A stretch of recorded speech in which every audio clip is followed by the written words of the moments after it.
Welcome once again. This is News Tonight at 10 o'clock.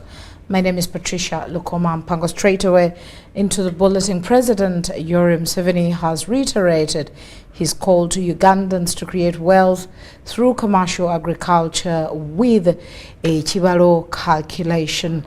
The president made the appeal during his presidential address on wealth creation held at State House, Nakasero. President Yoweri Museveni said that the National Resistance Movement government emphasizes politics of economics and wealth creation, and they've always urged people to be wealth creators and reject the politics of parasites and sectarianism. That politics is politics of solving people's problems, especially poverty, not just attending barriers and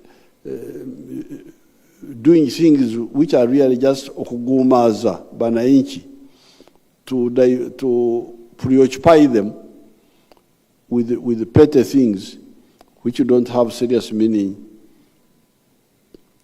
for their lives. Then the politics of going outside to talk to foreigners, to what,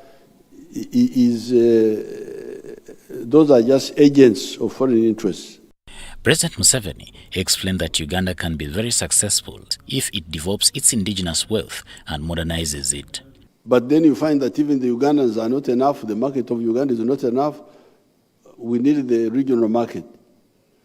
So that's why our politics, inevitably, because we were on wealth creation, we had to automatically be patriots in Uganda, love the whole of Uganda, and Pan-Africanists, love the whole of Africa. And then we told our people, that's how we evolved the 4 principles of the NRM: patriotism, Pan-Africanism, socio-economic transformation, and democracy. On the other hand, the president, who is an extensive farmer himself, tipped Ugandans on how best they can carry out cattle farming for profits, like the case at his Kisozi farm. Museveni further disclosed that his wealth creation gospel has been able to positively impact on his neighbors in Gomba, where his Kisozi farm is situated. According to the Poverty Alleviation Project Coordinator, Sala Narwanga, President Museveni's Entandikwa scheme has done tremendous work in changing the lives of people in the 9 villages. Kirasi, ng'ekyalo Kirasi, eyina amaka 384. Twaweerezaayo ente 63. Netukuŋŋaanyaayo empaano okuva etwaziwa mu 2012, kale netufuna ente 76 ze twakuŋŋaanyanga empaano y'excellence. Mu Kirasi abaafunayo embuzi gali amaka 50, abaafuna embizzi amaka 8.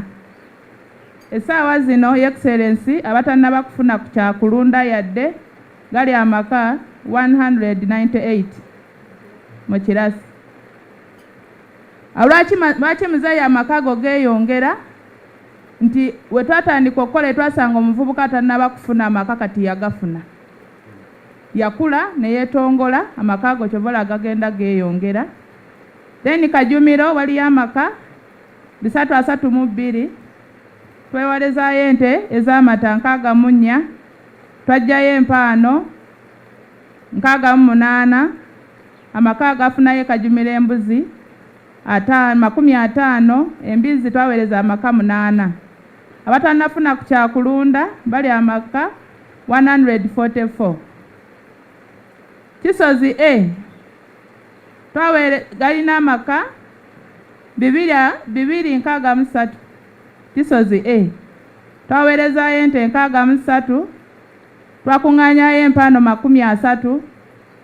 Abafuna embuzi bali 37, ab'embizzi gali amaka 6. Abatannafuna ku kyakulunda bali amaka 27. Kisozi gali amaka 28, twagabayo ente 55, twakuŋŋaanyaayo empaano 18. Twaweereza amaka embuzi amaka 27, embizzi bafunayo amaka 4, abatannafuna ku kyakulunda gali amaka 24. The president also noted that homesteads' income have since improved through commercial agriculture and is now looking forward to introducing irrigation schemes in the villages so that the locals improve on their productivity. The president also urged leaders to ensure that they are solving problems of Ugandans through mobilization and sensitization.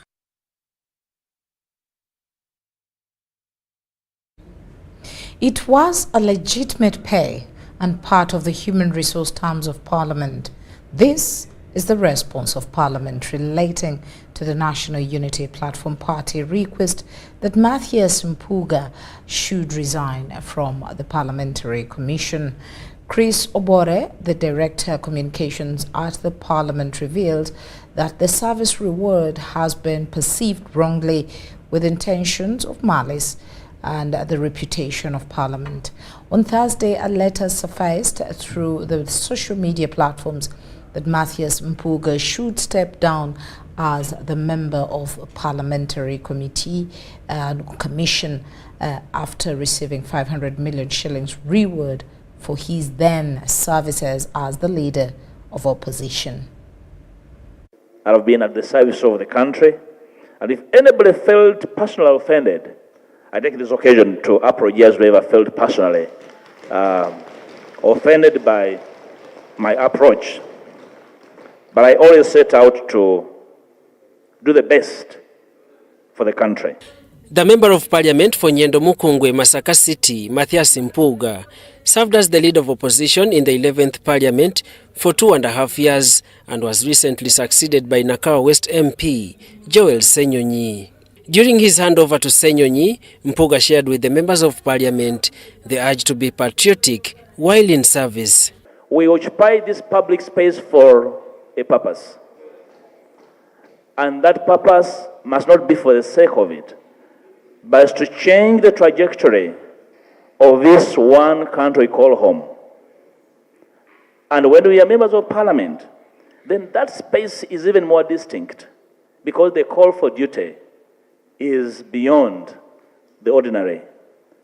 And we must be here and look at each other from both sides of the aisle as servants of the people. And at all times we must invite common good to prevail. The Speaker of Parliament, Anita Among, welcomed MP Mpuga to the Parliamentary Commission, hailing his contributions as the leader of opposition. You're now my commissioner and my staff. And we don't regret, me and the Deputy Speaker, we don't regret being your friends, and we will continue being your friends.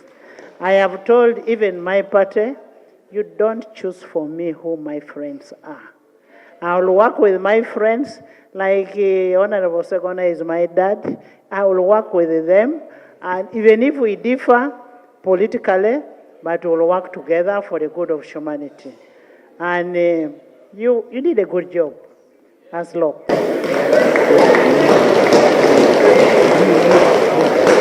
And this country will forever be indebted to you. Praising MP Mpuga for the service rendered as the leader of opposition did not end in verbatim, but was extended by a token of appreciation described as a service reward. This move seemed to be strange to the National Unity Platform Party, which Mpuga subscribes to. On Thursday, through a NUP party-headed letter, MP Mpuga was asked to immediately resign from the Parliamentary Commission after admitting that he received 500 million shillings service reward. I summoned a meeting that involved all my deputy presidents, the party leadership including Secretary General, Deputy Secretary General and other respectable leaders.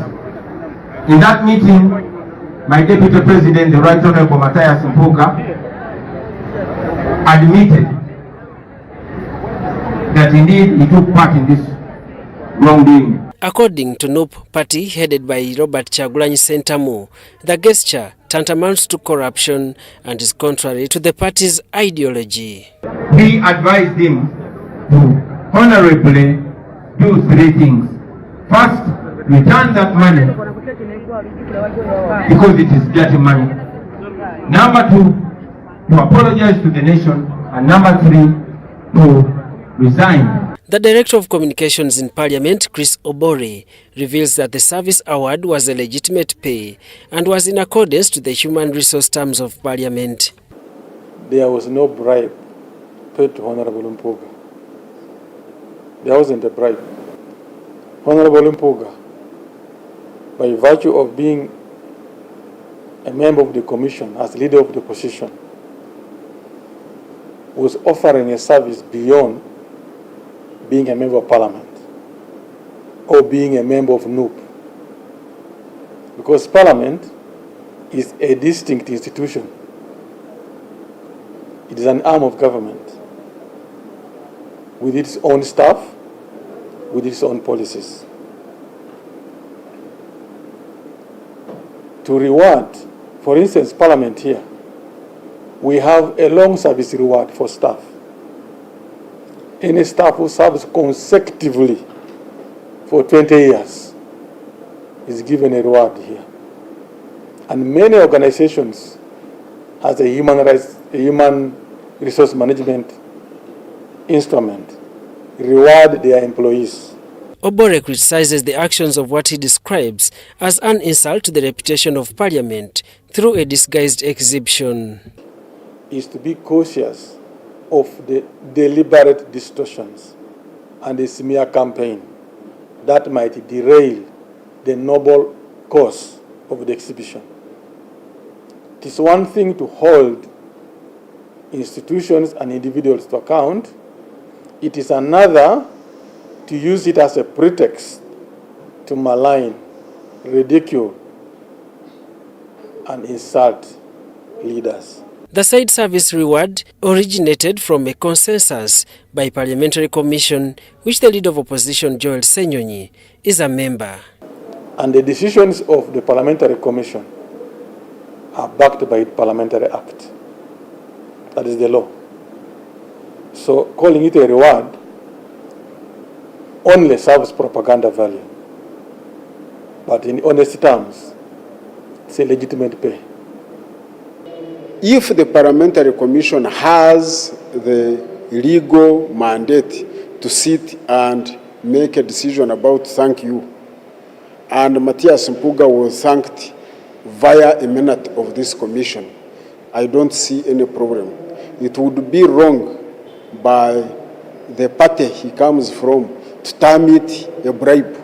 In his response through a statement shared on various social media platforms, Matthias Mpuga vows not to step aside as requested by his party, but rather educate NUP leaders on the operations of Parliament. Mpuga calmly expressed his anger, revealing that his own NUP party deliberately intends to character assassinate him. Daniel Mugoya, Gloria Gutabinji, UBC News. Now, Chief Justice Alfonso Winyidolo has urged the academia to adopt the use of artificial intelligence in responding to societal challenges to spur transformation. While officiating the 21st graduation of Uganda Management Institute, Dolo challenged the academia for lacking proportional solutions in the dynamic environment of the fourth industrial revolution. A total of 3,799 students have been awarded diplomas, masters and PhDs at the 21st graduation of Uganda Management Institute. This is the 21st graduation ceremony of Uganda Management Institute.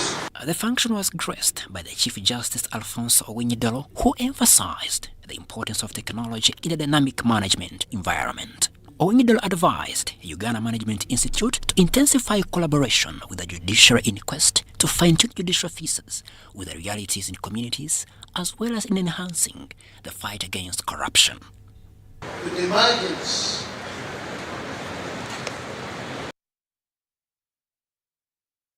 of cybercrime, with the emergence of all these new developments, we will move from fourth industrial revolution, where we have this huge traffic of information, into the fifth, the sixth, the seventh.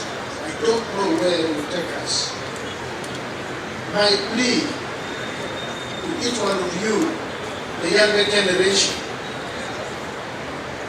take IT very, very seriously to find common ground with the Judiciary Training Institute. We also have a training institute for judicial officers. We could enter into talks. We could explore how we could strengthen one another. We now tell our judicial officers it's not just enough to know the law as it is, but understand the society and the government. The Chancellor Uganda Management Institute, retired Chief Justice Bart Katurebe, appealed to the graduates to design community-oriented projects to handle societal challenges. These projects are expected to attract public appreciation. I urge both the academia here at UMI and you, their graduates, to go covert, convert the knowledge here so richly gained into service to your various communities. One of the graduates, Angela Kukundakwe, who had a first class, had this to say. This has been a tough journey. It's one of those courses that are really very engaging and very busy. And doing all that I have done in just 1 year has been a very tough journey, but I want to thank God for the excellency, for the first class that I have attained. It's really not by power, it's not by might, it is by His grace. The number of females graduating this year at Uganda Management Institute is slightly higher than that of their male counterparts, standing at 1,943 against 1,856 males. Crispus Arenitwe, Abdul Nasir Rubama, UBC News. Thank you very much there, Crispus. Now, officials from Uganda Wildlife Authority have found it difficult to explain the delays highlighted in the Auditor General's report of year ended June 2023 in implementing the project of investing in forest and protected areas for climate smart development, where 16.6 billion shillings was not spent.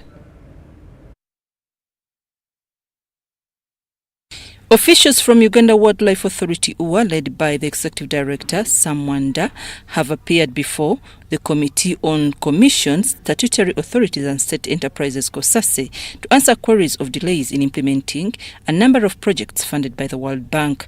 The Auditor General's report of year ended 30th June 2023 indicates that 2 activities under the Swedish International Development Project were not implemented. However, UWA Executive Director Sam Wanda considered that by that time they hadn't completed the project implementation, although they have now. That the 2 remaining items that were in that CEDA grant, which are the printing of materials for Katosa Matters Villa and the provision of non-palatable onion seeds have now been completed. Don't know how I can brief their statement, their submission, that everything has been done.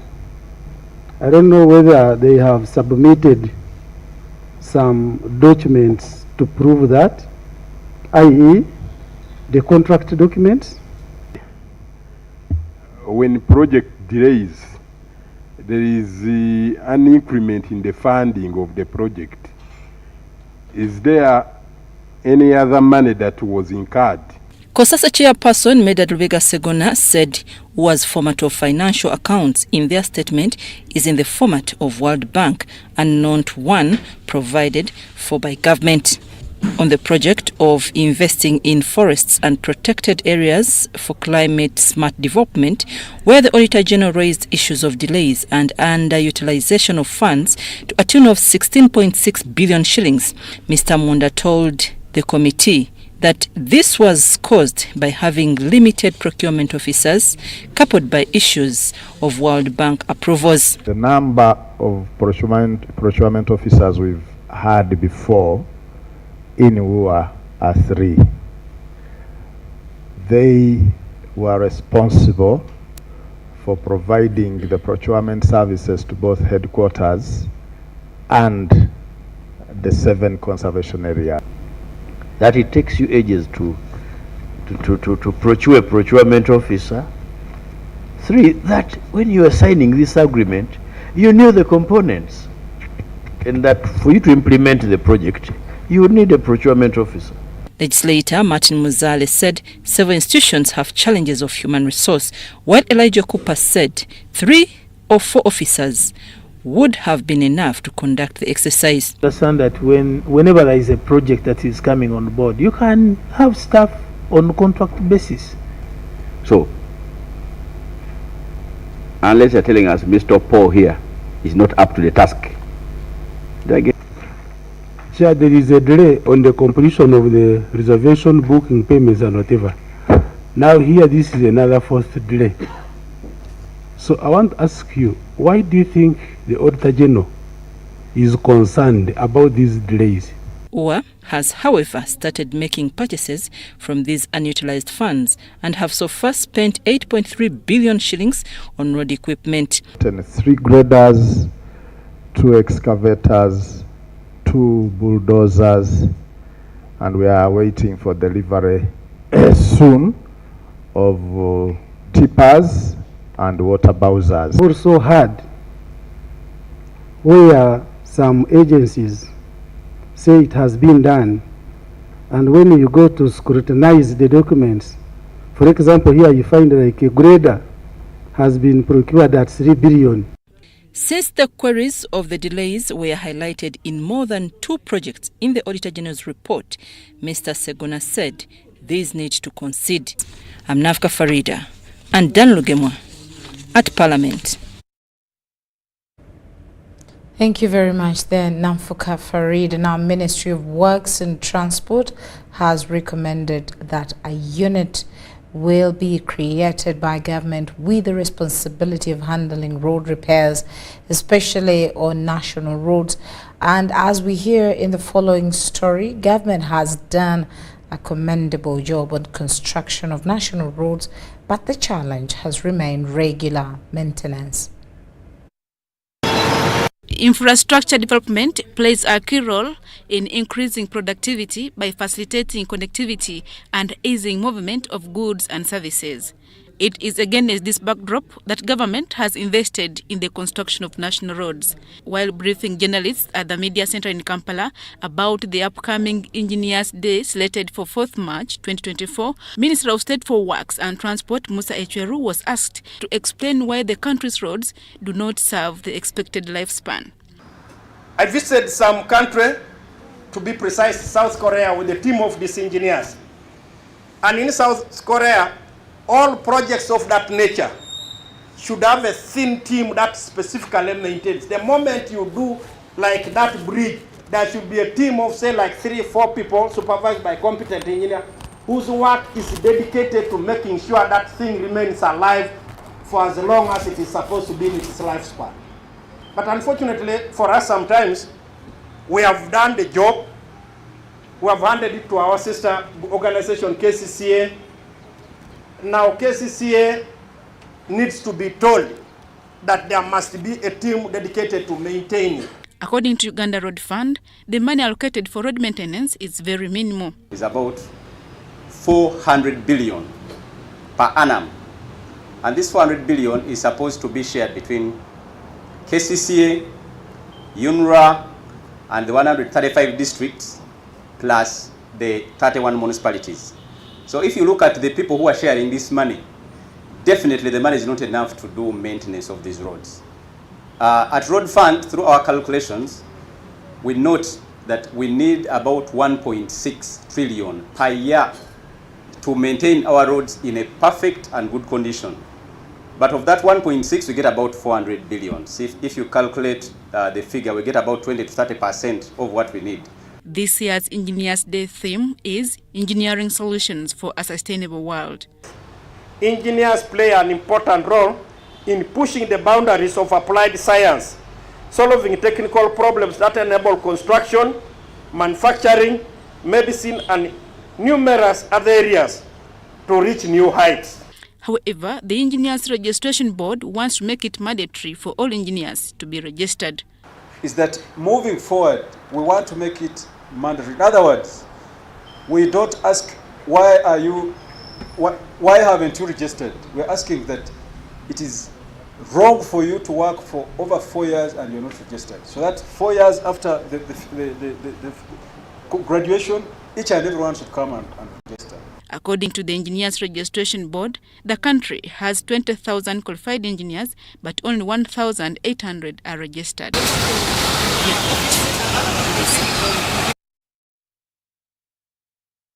Honorable Mike Mukla has urged young people to stop misusing social media platforms to avoid violating people's rights and ensure peace for the nation.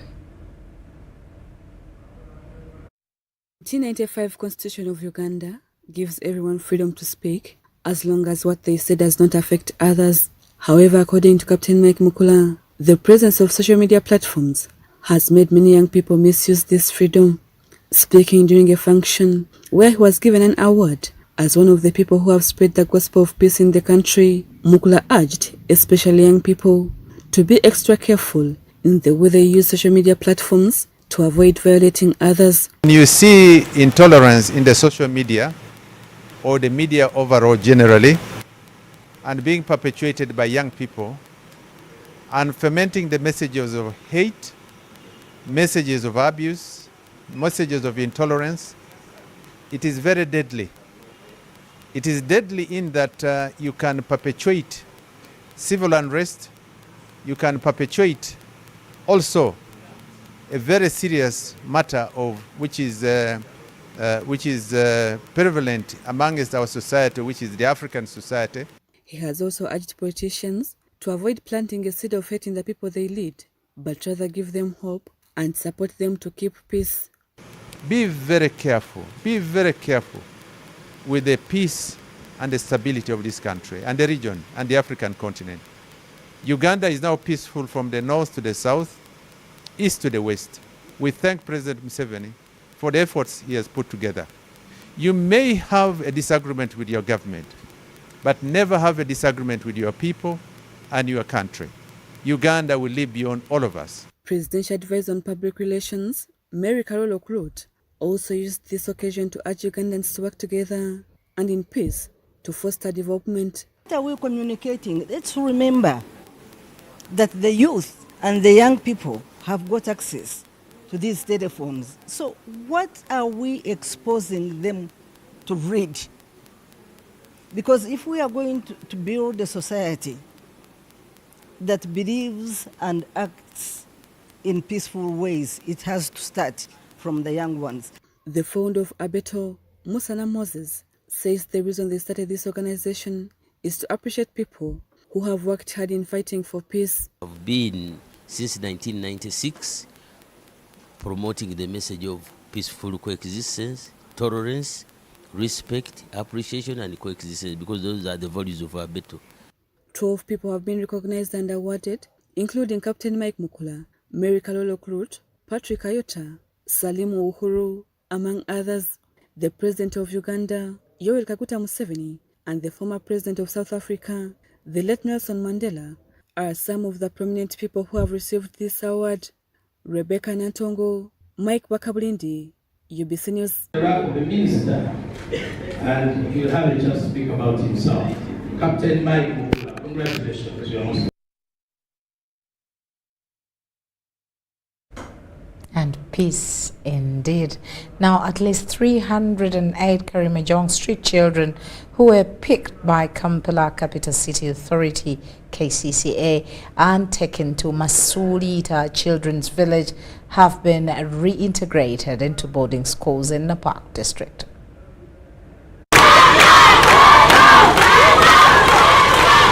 Kampala Capital City Authority, KCCA, together with other partners, have been on a drive to reintegrate street children back to their families. These children mainly included those from Karamoja who found their way to the streets due to poverty, famine, insecurity and long distances to schools. Last year, Napak District Council passed a resolution to have all children got from streets to boarding schools or be reintegrated into their homes. In the history of writings, not all the number of children who have been rescued find themselves back to the streets.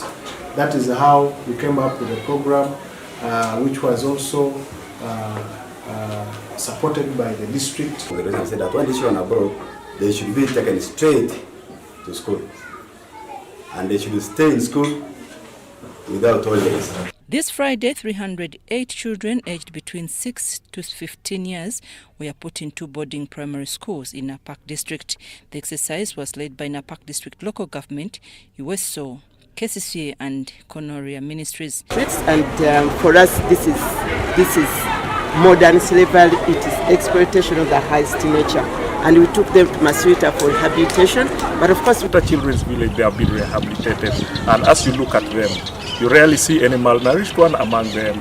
You rarely see anyone who is physically handicapped, because others even had to go through operations in Koso to bring them through the situation that they are in now. That is Rotome and Agroecology Primary School. We're going to put 200 girls in Rotome Primary School and 108 in Agroecology.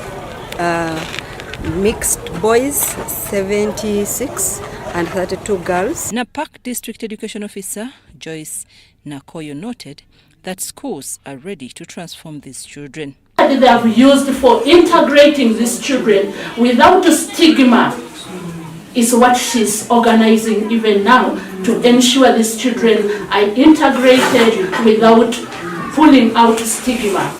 Napak district leaders welcomed the idea and asked partners to support with welfare where need be. Some partners, but after some time, I think there was some bit of reluctance. They were not followed down. These are the children who even sponsored. They left scholarships and went back to the street. That's why I'm requesting for your continued support and maybe supervision as well.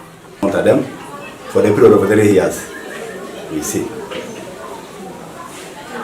Let us see how we can give them any necessary support.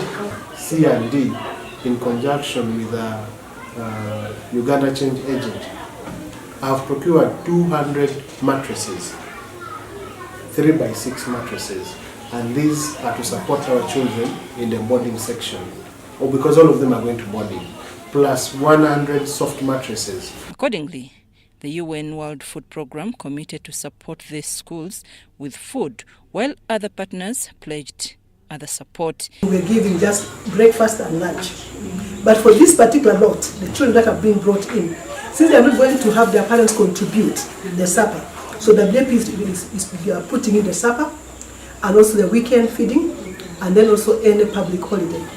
Napak RDC advised partners on direct support to the schools. For any NGO which is bringing a social worker, it should not be direct intervention to schools.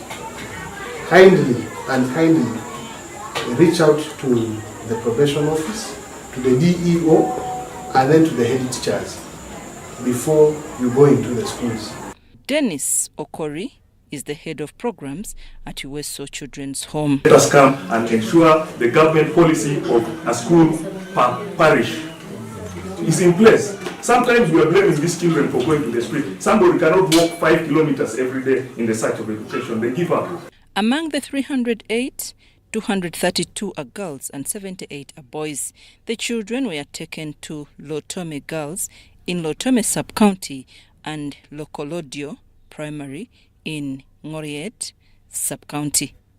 I'm Nafka Farida and Moriniga. And in the area of organic food, the delegation from various African countries is in Uganda to inspire African citizens to demand and consume healthy and cultural appropriate food supported by favorable policies. This was at a launch of a project dubbed Transforming the African Food Systems to Sustainability.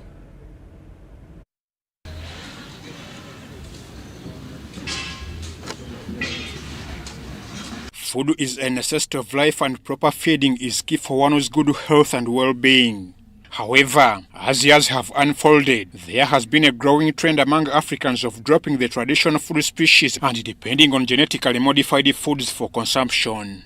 It's against this backdrop that the Alliance for Food Sovereignty in Africa, a civil society organization in partnership with other organizations, funded by the Swedish International Development Cooperation Agency (SIDA), launched Transforming the African Food System to Sustainability, My Food is African, to change the narrative. If you look at the youth, there is the preference of fast foods, processed foods, and shunning our indigenous foods that we have as a country.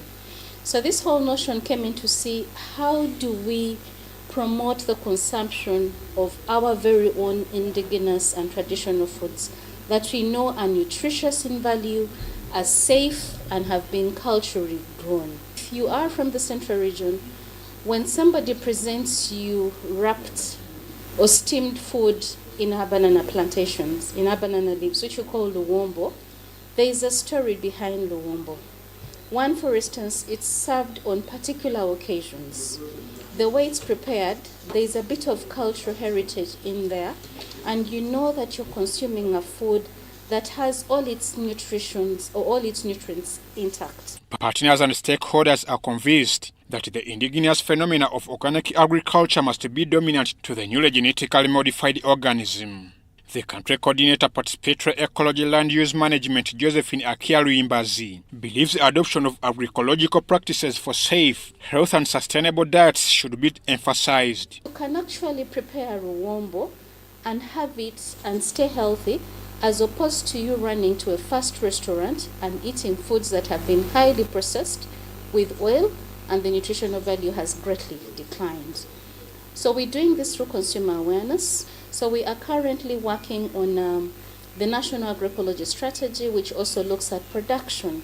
For you to have consumption, there has to be full blast production and access of these foods because the market will demand for them. We are doing influencing of the development of the National Organic Agriculture Bill, which we believe will give us a legislation to the implementation of the National Organic Agriculture Policy. Charles Olwenyi Muluzi, the Focus and Campaigns Coordinator, AFSA, says they deemed it necessary for a continental policy framework. Most African countries have lost their intellectual property and intellectual understanding of food because we have seen the promotion of biosafety and biotechnology bills in the countries, the Plant Variety Protection Act, all of them. The question of nutrition and malnutrition is a crisis in the continent.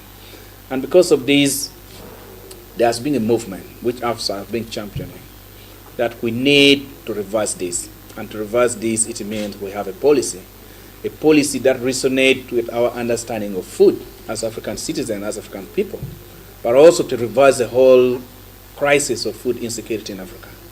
Because the question of food security is a short-term challenge.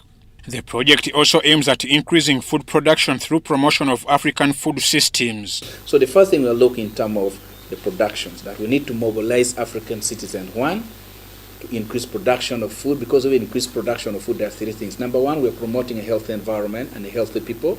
Number two, we're going to increase exportation of food, which increase on the GDP of the country. Despite the great endeavors in changing people's attitudes towards embracing the culture and the indigenous phenomena, a vast range of challenges still hinder food production. Hence, use of both indigenous and modern technology and knowledge must be considered. We know that we are in a crisis according to the food system that we are having, There is a hunger crisis, there is a malnutrition crisis, there are diseases related to food, which are called non-communicable diseases, like cancer, heart disease, diabetics, and also because of our food system, we have an impact on our biodiversity, on our climate, on pollution. To have a sustainable food system, we should consider the cultural aspects and the indigenous knowledge embedded. We have been using this, the local food system for centuries, but it is now very much shifted towards relying on the products, the technology. I'm Ivan Juko for UBC. Now, Uganda has launched the global program for small-scale agroecology, producers and sustainable food systems, Transformation Project.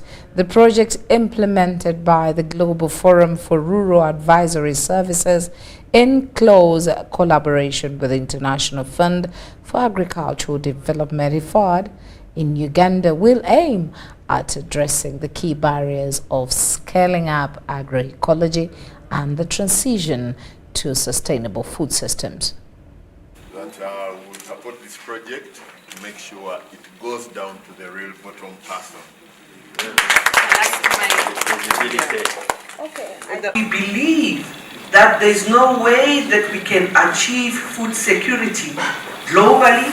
There is no way that we can achieve, the Agenda 2030 when the person who works with the farmer, if their voice is not heard, and that person is an extension officer, that person is the person who provided advisory services. It's not only the challenge of Africa, but we work globally. We work with about 18 networks globally, even in developed countries, underdeveloped countries and all that, to make sure that the voice of these key stakeholders, that is a link between what we do and the rural areas and the communities, remain visible. Have household incomes and to increase and improve national economy through the sector. And all this should be done in a sustainable manner. So this agroecological project is talking about that. Food security, nutrition security, food safety along the value chain for all households, for all Ugandans and everybody that resides here, but also where we export. To launch these 32 months of this project on empowering small-scale farmers in agroecological transition through participatory rural advisory services. We are cognizant of the fact that your ministry has really played a key role in ensuring that the extension system plays a very effective service delivery. So this occasion, Honorable Minister, is a very important one for us because as a country which has over 70 to 80 people, smallholder farmers relying on agriculture, we have the advantages but also we have the threats. Because the population is growing, when you go to my region in Iteso, people are living in 1 acre of land. So how do you sustain the production and be able to feed this population?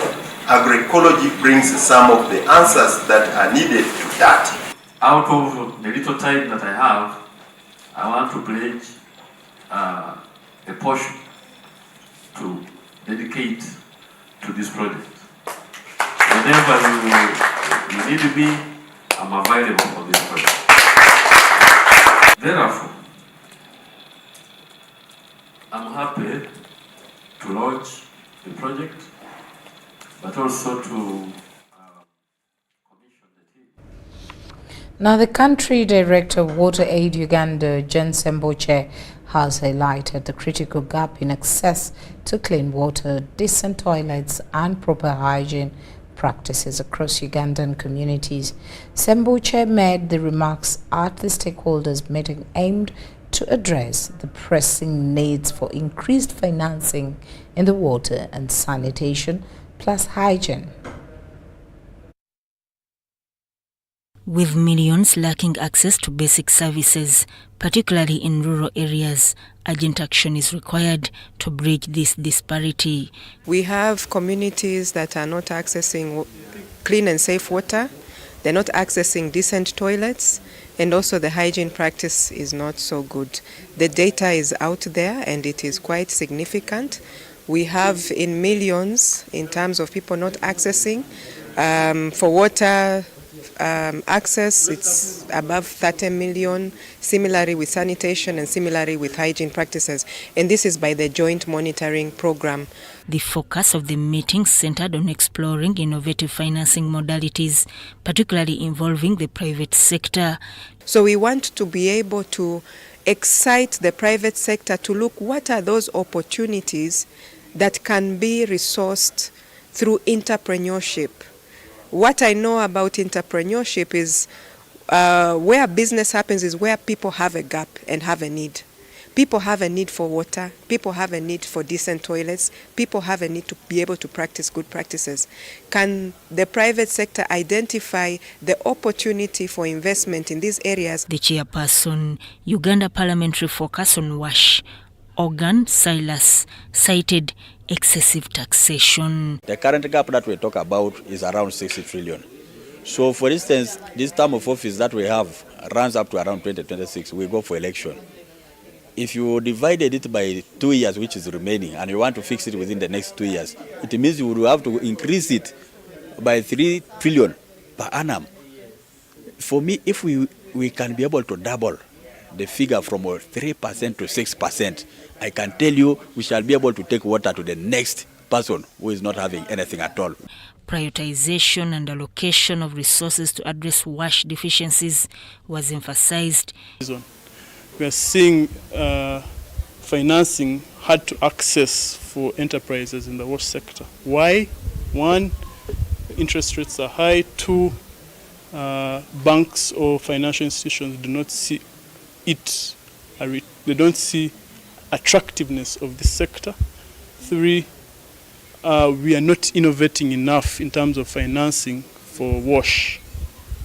The engagement of the private sector is pivotal in unlocking innovative solutions and driving sustainable progress towards universal access to clean water, sanitation, and hygiene in Uganda. Sudat Kaye, UBC News. Now, a prophetic crusade has been organized for divine transformation of Ugandans and to save the country from unending vices of corruption and envy, among other rampant problems that disturb Ugandans every day. The crusade, organized by Prophet Brian Kajezi, not only aims at inspiring and uplifting those who have lost hope, but also to make a positive impact on communities and the country at large.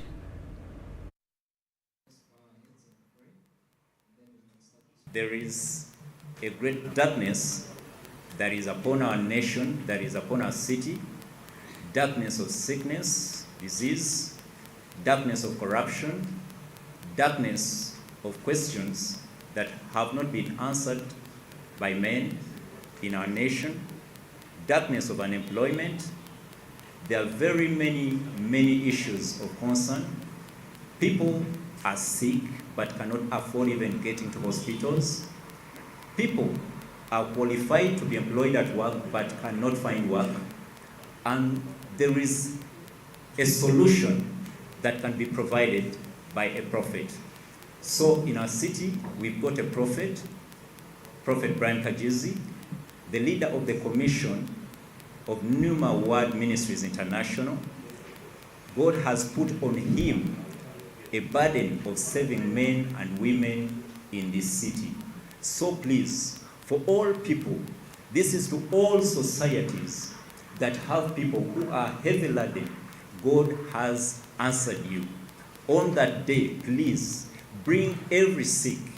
There are people in dispensaries, people in hospitals who are sick and their sicknesses have no solution in the hospital bed. But the solution is in the prophetic word that shall be released on that day.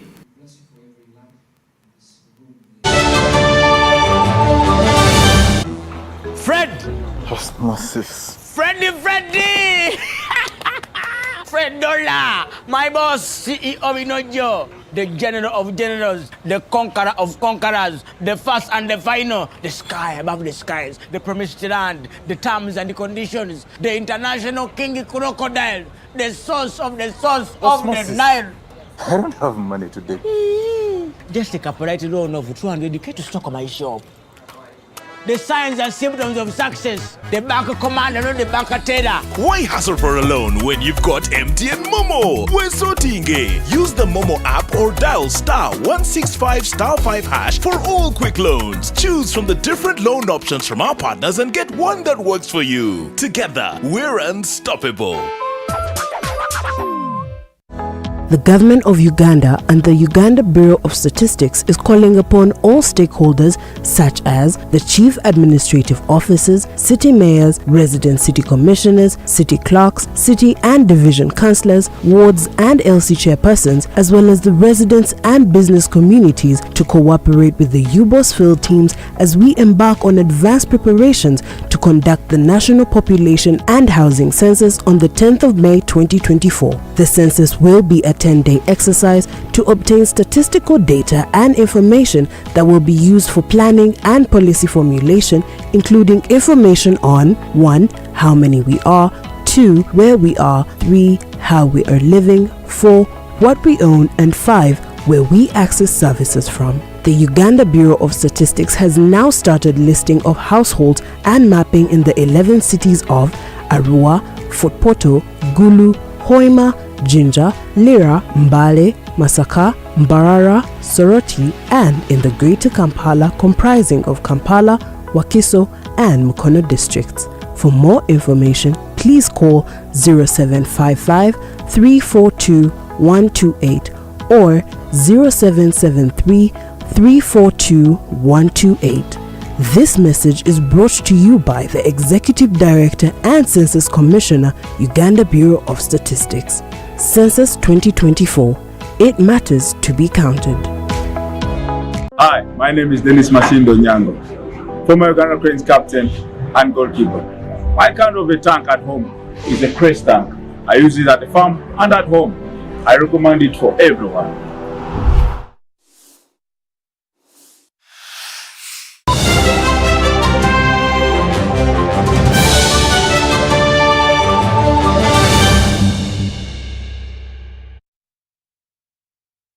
Welcome to our business desk as we get into the world of business.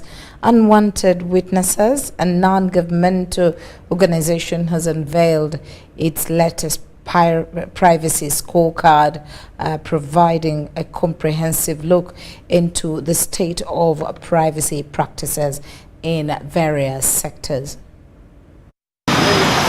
The Privacy Scorecard report delves into the current state of privacy practices, pinpointing sectors that have made notable strides in elevating their privacy standards. From technology to healthcare, the report identifies key areas where improvement is evident. Someone's website, I can be able to get personal information and use it otherwise. That has been shown with the Uganda Security Exchange. They were hacked into because they had a weak security, okay, of the website. They were hacked into, and that information was shared on social media, which affected many people, those who are investing with the Uganda Securities Exchange. So the reason why we emphasize that it's very important to have a robust security. But while you have that, you also state it in your privacy policies that these are the measures we have put across to make sure that we don't, in a way, have hackers into our system. Unwanted Witness evaluates companies based on various criteria including data protection measures, transparency, and user consent practices. This comprehensive approach allows for a thorough analysis of privacy practices across the board. Them to always have a transparency report. A transparency report is not a requirement of the law as we stand right now, but it's a good practice that has been done elsewhere in other jurisdictions. When you have a transparency report, it requires that you give an accountability of how much information you collected, who accessed it, how you used it. That is done annually. So you could give a consolidated response or position on what you used, the information you collected that year. That gives trust to those who you serve, knowing that this gentleman or this company actually used the information transparently, well, lawfully, and fairly. The report underscores the critical role of privacy in today's interconnected world.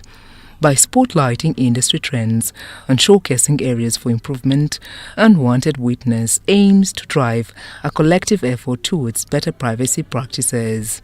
Well, we've actually shared the report. It can be accessed on the website, and then we will be engaging with the data collectors that we are assisting the rest of the 3 countries. So it was for not Uganda alone. In 2022, we actually reviewed 2 countries, and that was Uganda and Kenya. So you can see the scorecard is growing in terms of focus areas and as well as geographical scope. And the 2021 was actually on Uganda alone. These, in turn, could influence companies to prioritize and enhance their data protection measures. Sandra Kahunde, Robert Katamba, News Tonight. Now, more exports are required to boost the dollar inflow into our economy. And today in time, as we look into the financial markets, we delve and see how the money market and the stock market is performing in the financial market.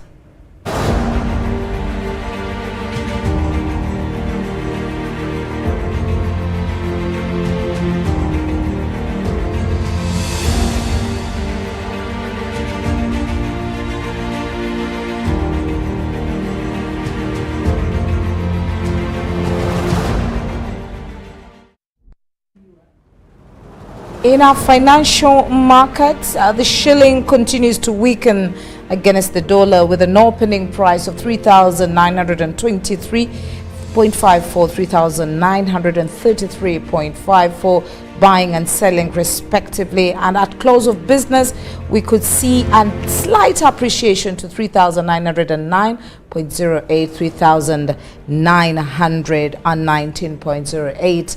And onto the stock market, 29 deals exchanged hands to see less activity happening on the stock market. More counters traded, but we see that over 4.5 million shillings was recorded in terms of turnover. And of course, this is due to the performance of two particular counters, and that's none other than MTN and Umeme. But as we see, turnover is 4.5 million with a total share of 180,000. Umeme took the lead, MTN came second, as you can see the shares there respectively.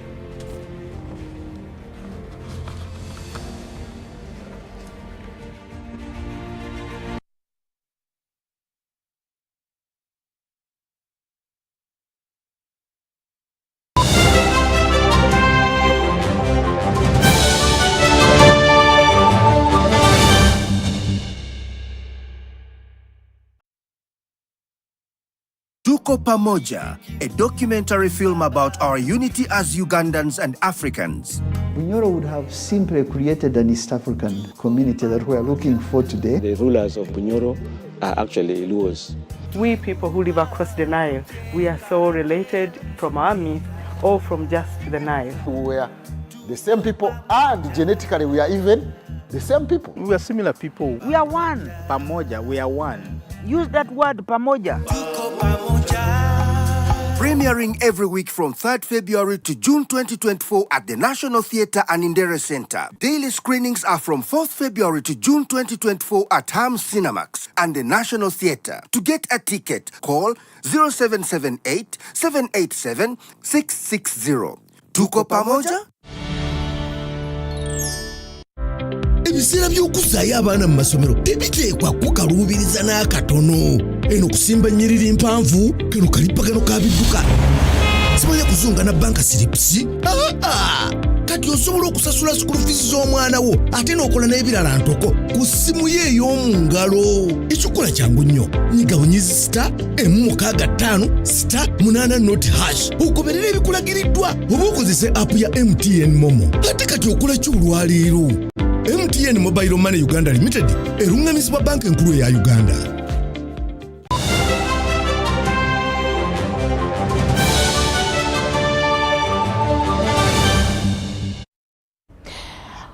Welcome back from that short break as we step into the world of sports. A long wait to crown the 2024 Uganda Chess Open champion has arrived with the final round expected Saturday at Northview Hotel in Tinda. Let's hear more from John Barnes Centum. Almost 3 weeks since opening, the Uganda National Chess Championship climaxes this weekend at Northview Hotel in Tinda.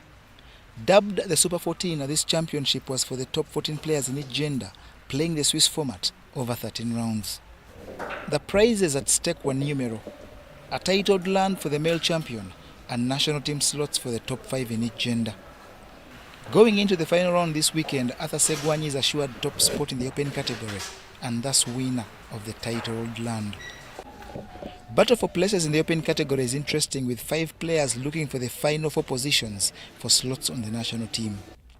Nyola Waswa and FIDE Master Haruna Nsubuga are second and third with 8.5 points, while FIDE Master Patrick Kauma, Kamoga Rajab and Candidate Master Egesa Emmanuel are level on 8 points in positions 4 to 6.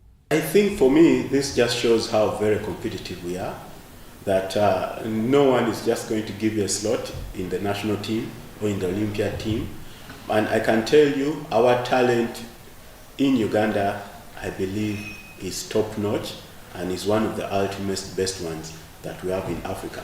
So you can see, so basically apart from our international master of chess, Segwanyi Arthur, who has already qualified with 10.5 points, from number 2 up to number 6, we basically have players just with the difference of half a point.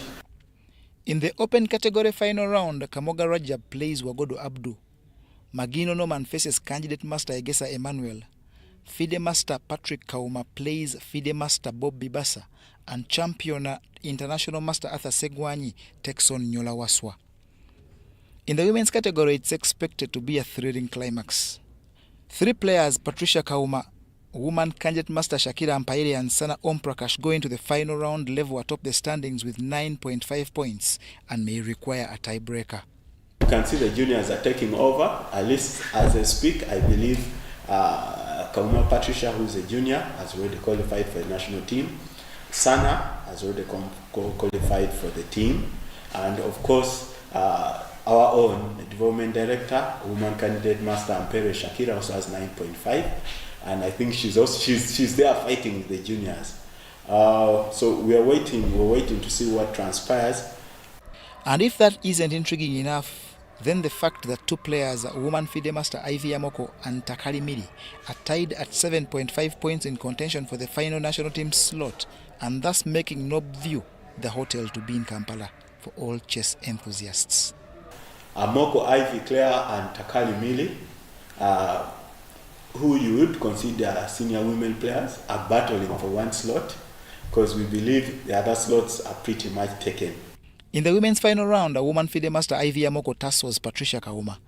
Nabili Caroline is against Penina Nakabo. Takali Mile faces woman Candidate Master Shakira Ampaire, and woman Candidate Master Marian Nakanyike seeks to stop Sana Omprakash.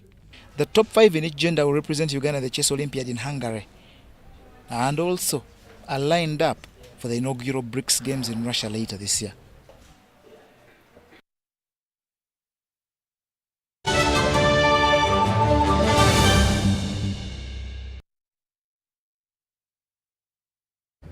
Thank you so much for being with us right from 1 o'clock during daytime. This brings us to the end of our bulletin. My name is Patricia Lukoma Mpango. I would love to say a very good night to you as we leave Kutesa Mili with you from the entire team. Bye-bye. Thank you for tuning on UBC. My name is Cesar Mili with your weather update. We're still having light thunder showers dominating most parts of the country, and seeing that satellite picture, we're having the rain bed being retrieved back into our country in combination with the moist winds that are coming from Congo Airmans coming into our country, and the local effects affecting this way. Tomorrow morning, we expect to wake up to a light showers most parts of our country, but most especially in around the central, moving into the eastern part. We are also waking up with light showers across parts of Jinja and parts of Tororo, but Soloti we are having sunny intervals. Moving to the western stretch, we are waking up to a light showers, even that side. The northern sector is expected to wake up to a bright sunny day, apart from some parts of Alua where we are seeing light showers. Moving to the afternoon hours, we're having a continuation of light showers in the central part of Uganda at a maximum 28 degrees Celsius, parts of Nakasongola, 27 Mubende, 26 Kampala and Masaka. Moving to the eastern, we're having a pickup of light showers across parts of Soroti at the maximum of 31 degrees Celsius, Jinja and Tororo with 28 degrees Celsius. The western stretch, a pickup of light showers is expected that side at a maximum of 30 degrees Celsius across Kasese, 29 Masindi, Mbarara with 26, and Kawale Highlands with a lowest of 23 degrees Celsius. The northern sector, we're having a pickup of light showers in the afternoon hours, but at the maximum of 31 degrees Celsius, apart from Arua, where we're seeing it a little low at 29 degrees Celsius only. Is moving out of Uganda to a few cities across the globe. We are forecasting sunny conditions. Parts of Beijing at a maximum 11 degrees Celsius, a little chilly. Nairobi with sunny intervals at a maximum 29 degrees Celsius. Dubai with sunny intervals at a maximum 24 degrees Celsius. New York and Tokyo with light showers at the lowest of 8 degrees Celsius across Tokyo and New York with 10 degrees. Only it's a bit chilly that side. Thanks for tuning on UBC. My name is Grace Amili. Stay tuned and see you tomorrow.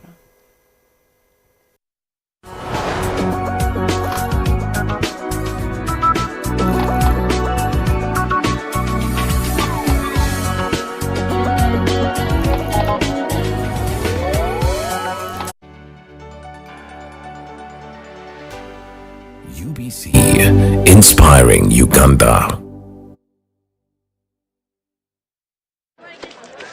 Juko. Yo, Check the shopping, man. What's your secret? Haven't you heard of the parish development model PDM? Yes, I did, but I thought it was just a talk. No, it is real. I